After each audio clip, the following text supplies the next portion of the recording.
Praise the Lord. The best wishes to you and your family members in the name of God. దేవుని నామమునకు మహిమ కలుగును గాక. దేవుని నామం పేరట మీకును మీ కుటుంబ సభ్యులందరికీ శుభాభివందనములు. ఈరోజు దేవుని వాగ్దానం. Today God's promise. నా ప్రియ సహోదరులారా, మోసపోకుడి.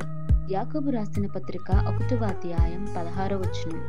Do not be deceived, my beloved brothers. The book of James chapter 1 verses 16. ముందు ప్రియమైన సహోదరులారా, ఈ శ్రేష్టమైన ఉదయకాల సమయమున దేవుడు నీతో నాతో మనందరితో మాట్లాడుతున్నాడు. చూడండి, నా ప్రియ సహోదరులారా, మోసపోకుడి అని ఆ యొక్క ఇశ్రాయేలీయుల జనాంగం అంతటి కొరకు యాకోబు గారు మాట్లాడుతున్నాడు. వారందరితో తెలియజేస్తున్నాడు, మోసపోకుడి అంటున్నాడు. మరి ఈ బిడ్డలైన మనము కూడా మోసపోతున్నామేమో. ఎవరి చేతుల్లోనైనా మనము జాగ్రత్త కలిగి ఉండాలి. మన ప్రవర్తన సరిగా ఉండాలి. దేవునిలో భయము కలిగి ఉండాలి, భక్తి కలిగి ఉండాలి. మనం చేస్తున్న ప్రతి పనుల పట్ల మన దేవుని కృప పొందిన వారమై ప్రార్థించుకునే అట్టి జ్ఞానమును కలిగి ఉండే వారముగా ఉండాలి. ఈ నేటి సమాజంలో మనం చూస్తున్నాం, ఒకరి పట్ల ఒకళ్ళు మోసపోవడం, లేదా వస్తువు ఇచ్చినప్పుడు తిరిగి ఇవ్వకపోవడం, మోసం చేయడం, ఇటువంటి చెడ్డ లక్షణాలను, ఆ యొక్క తలంపులను, ఆ యొక్క దురాలోచనలు కలిగి మనుషులు జీవిస్తున్నారు.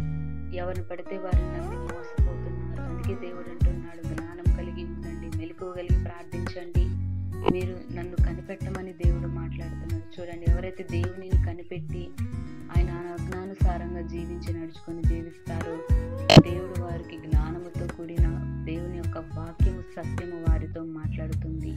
కనుకనే ఎవరు కూడా ఎవరి చేతుల్లో మోసపోకుండా జాగ్రత్తగా చూసుకోనండి. మీరును మీ కుటుంబ సభ్యులందరినీ కూడా జాగ్రత్తగా ఉంచుకోండి. కనుక దేవుడి మాటలన్నిటిని బట్టి దేవుడు దీవించును గాక.